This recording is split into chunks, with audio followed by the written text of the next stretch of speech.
এই ফেব্রুয়ারিতে বাংলাদেশিদের 51% ভিসা রিজেক্ট হয়েছে অস্ট্রেলিয়াতে, 50% in Canada, 3% in USA, and ইউকেতে 26%, and it's projected to go higher. এই যে রিজেকশন নাম্বারগুলা, এটা কোনো আসলে ব্যাড লাক না, এটা একটা প্যাটার্ন। এবং আমার 8 বছরের স্টাডি অ্যাব্রোডের এক্সপেরিয়েন্স এবং years of working with students and study visa, আমার মনে হয় এটা 4টা মেইন রিজনে হচ্ছে, এবং আমরা আজকে সেই 4টা মেইন রিজন নিয়ে কথা বলবো। আমি সুলতান, বাংলাদেশি স্টুডেন্টদেরকে আমি স্মার্ট স্টাডি অ্যাব্রোড ডিসিশন নিতে হেল্প করি, এবং আজকে আমরা মেইন 4টা টপিক নিয়ে কথা বলবো। নাম্বার 1 ফান্ড, নাম্বার 2 আপনার study gap, number 3 SOP, and finally career mismatch. Okay, so আমরা মেইন টপিকে জাম্প করার আগে আপনাকে একটু ব্যাকগ্রাউন্ড বুঝতে হবে। আফটার কোভিড পুরো ওয়ার্ল্ডের সবগুলা কান্ট্রিতে একটা ফাইন্যান্সিয়াল ক্রাইসিসের মধ্যে দিয়ে যাচ্ছিল। স্টাডি অ্যাব্রোড ইন্ডাস্ট্রিজ পায়োনিয়ার যে কান্ট্রিজগুলো, যেমন ইউকে, অস্ট্রেলিয়া, কানাডা সহ আরো অন্যান্য অনেক country huge amount of international student নেওয়া শুরু করে তাদের কান্ট্রিতে। Why? Because unlike the domestic students, you and we actually pay them 3 times more tuition fees. So basically একটা ডোমেস্টিক স্টুডেন্ট যদি 5,000 টাকা পে করে ইয়ারলি, আপনি পে করতেছেন সেখানে $15,000 অথবা $20,000, in some cases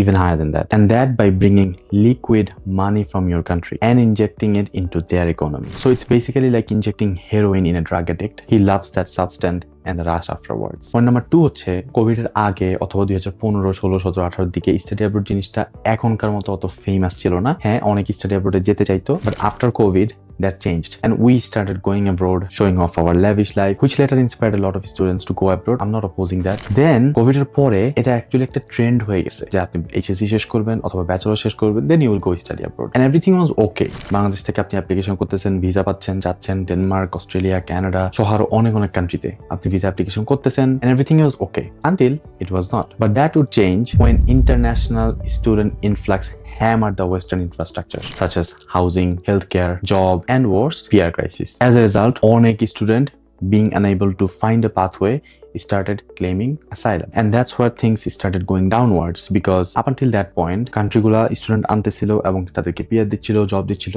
but at that point ওরা এত পরিমাণ মানুষ নিয়ে আসছে যে ওদের দেশের ইনফ্রাস্ট্রাকচারটা ওটা হোল্ড করতে পারতেছে না, and they expected you to go back. But coming from Bangladesh or Asia, I know that once I came to Canada, I don't want to go back. I want to stay here, I want to get PR, and that's when ওরা হচ্ছে আপনার পুরো প্রসেসটাকে অনেক strict করে ফেলছে।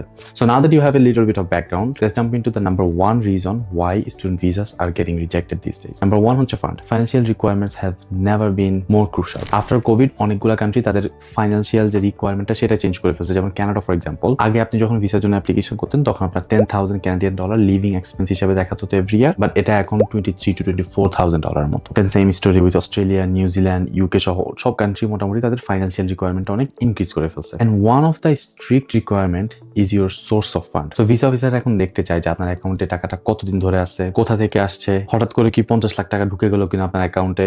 Even অস্ট্রেলিয়ার কিছু visa অ্যাপ্লিকেশনে এখন বাংলাদেশ বোর্ড অফ রেভিনিউতে ইমেইল করে ওরা ভেরিফাই করতেছে যে আপনি যে ট্যাক্স রিটার্নটা সাবমিট করছেন অথবা অ্যাসেসমেন্টটা সাবমিট করছেন, if that is valid. So you can imagine how strict they have become. Then আসেন ল্যান্ড মোটামুটি বাংলাদেশে আমরা সব সেল করে ফেলছি। This is not working anymore. এসব করে আসলে আপনি এখন খুব একটা বেশি দূরে যেতে পারবেন না। এখন অনেকে আস্ক করবেন যে ভাই তাহলে ফান্ডটা কিভাবে আমি প্রিপেয়ার করব।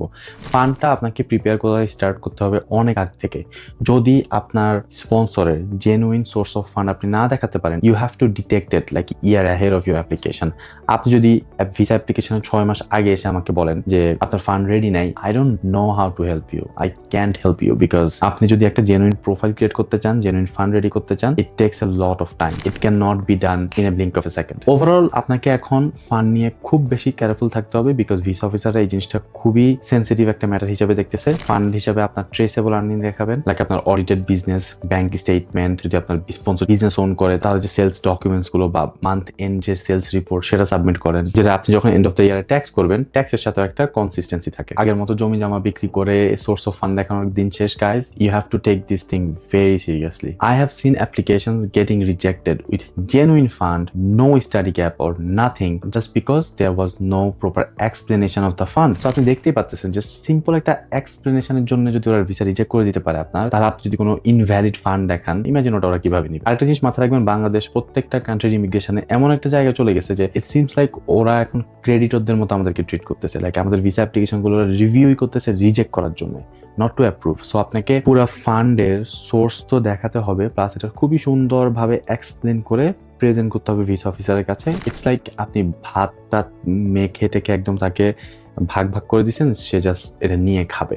এরকম, বিকজ ওদের হাতে এত সময় নাই যে ওরা বসে বসে আপনার ফাইলটা রিভিউ করবে, সোর্সগুলো দেখবে, কানেকশনগুলো মেক করবে। You have to do it yourself. আর আপনার যদি এই ব্যাপারে কোনো অ্যাসিস্ট্যান্স লাগে, get in touch with me. আমার ওয়েবসাইটে গিয়ে কোপাইলট যে সার্ভিসটা আছে সেটা দেখতে পারেন, যেখানে আমি আপনাকে A to Z fund preparation নিয়ে হেল্প করবো। ওকে, সো আমাদের রিজন নাম্বার 2 হচ্ছে study gap. Remember how we talked about যে কোভিড এর পরে সবাইকে ভিসা দেওয়া হয়েছিল, এন্ড এই রাশেই অনেক ইনএলিজিবল স্টুডেন্ট টিয়ার 1 এর কান্ট্রিতে ঢুকে গেছে and destroyed their immigration system and value.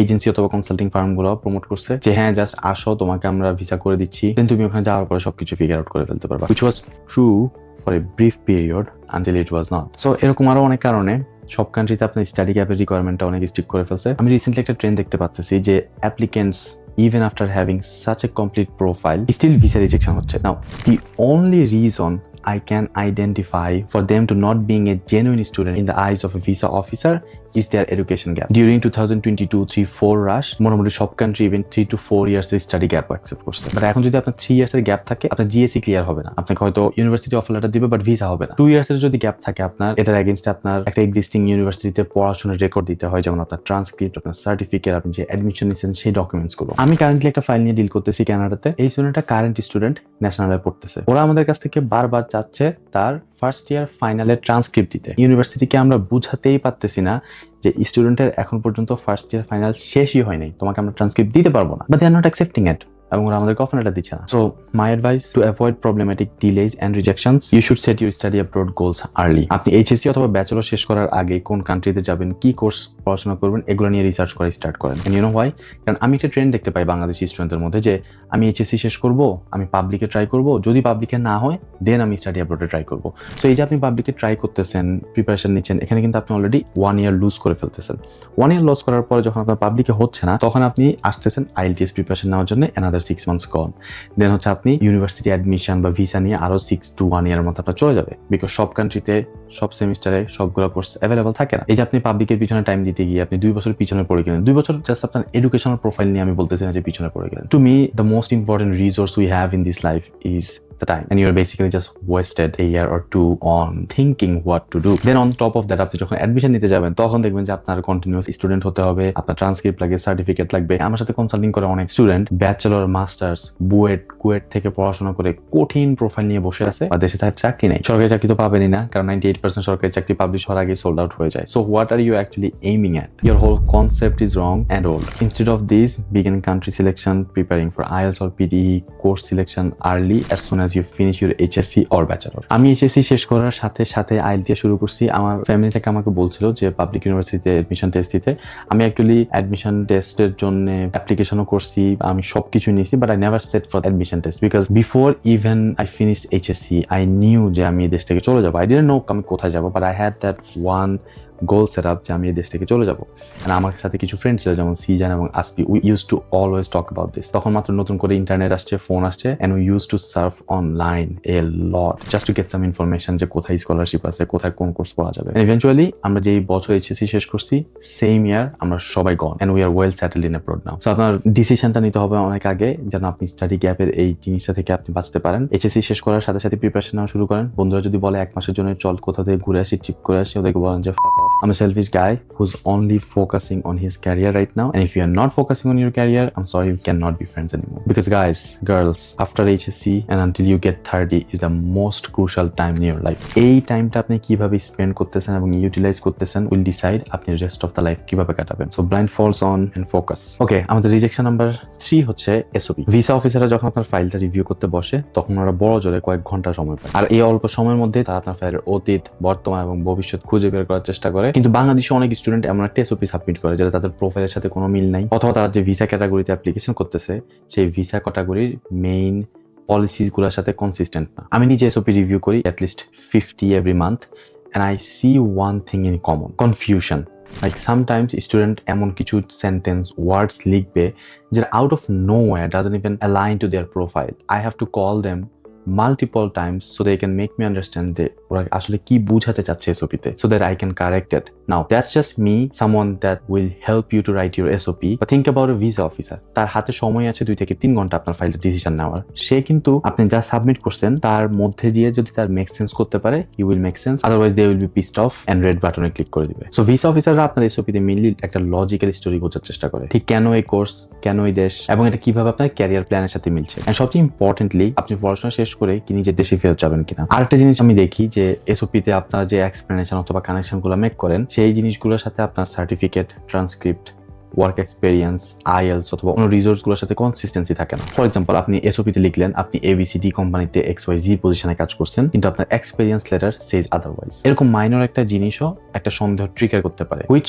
combined with others can easily lead to a rejection. দেন আসেন কপি পেস্ট অথবা গুগল থেকে নিয়ে অথবা এআই দিয়ে লেখা। গাইস, উই লিভ ইন 2026 এবং মোটামুটি প্রত্যেকটা দেশের ইমিগ্রেশনই অলরেডি এআই টুলটাকে অ্যাডাপ্ট করে নিছে তাদের processing system or systematic decision making. So আপনি গুগল থেকে নিচ্ছেন অথবা চ্যাট জিপিটি অথবা অন্য কোনো টেমপ্লেট যদি ইউজ করেন, এটা খুব ইজিলি তারা ধরে ফেলতে পারে। দেন আদার থিং হচ্ছে আপনি যে প্যাটার্নটা লিখতেছেন, রাইট? ইভেন মি, আমি যখন এসওপি গুলো দেখি, I can tell by certain words or sign যে আপনি এই এসওপিটা কি দিয়ে লিখছেন অথবা এই এসওপিটাতে আপনি কোন টুলের হেল্প নিচ্ছেন। আর এই ভিসা অফিসাররাই কিন্তু আপনার বছরের পর বছর এসওপি গুলো রিভিউ করতেছে, so they will identify it easily. সো এসওপির ক্ষেত্রে আপনাকে মেইনলি ক্লিয়ারলি বুঝাতে হবে যে আপনি যে কোর্সটা ওদের দেশে করতে যাচ্ছেন সেটা বাংলাদেশে কেন পসিবল না, অথবা সেটা বাংলাদেশের কেন প্রয়োজন। পড়াশোনা শেষে আপনার ক্যারিয়ার গোল কি, আপনি যে টাকাটা ইনভেস্ট করতেছেন এই রিটার্ন অন ইনভেস্টমেন্টটা কি মেক সেন্স করে কিনা। এখন আপনি যদি এসওপিতে লেখেন যে আপনি ব্যাচেলর অফ কম্পিউটার সায়েন্স করে আপনি দেশে এসে সাইবার সিকিউরিটি স্পেশালিস্ট হয়ে যাবেন টপ টিয়ার কোন একটা কোম্পানিতে, এটা রিয়েলিস্টিক না ভাই। এন্ড ভিসা অফিসার এটা বুঝে। ওই যে বললাম না, ওরা এখন এমন একটা সিচুয়েশনে চলে গেছে যারা আমাদের অ্যাপ্লিকেশন রিভিউই করতেছে রিজেক্ট করার জন্য, অ্যাপ্রুভ করার জন্য না। আবার অনেকেই বলে যে এই কোর্সটা বাংলাদেশে নাই অথবা এই কোর্সের যে ফ্যাসিলিটিস গুলো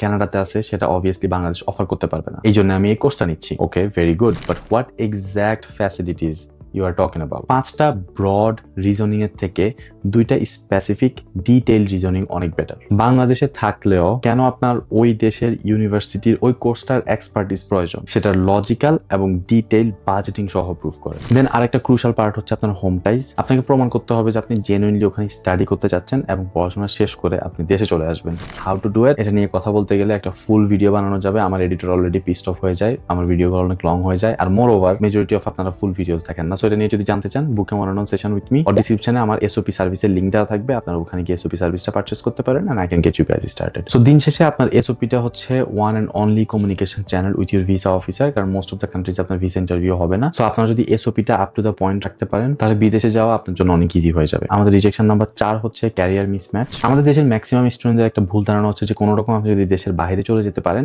তারপর আপনি এটা ফিগার আউট করে নেবেন, কিন্তু বাস্তবতাটা হচ্ছে ভিসা পাওয়াটা মাত্র শুরু। আপনার স্ট্রাগল শুরু হবে আপনি যখন ওই কান্ট্রিতে ল্যান্ড করবেন।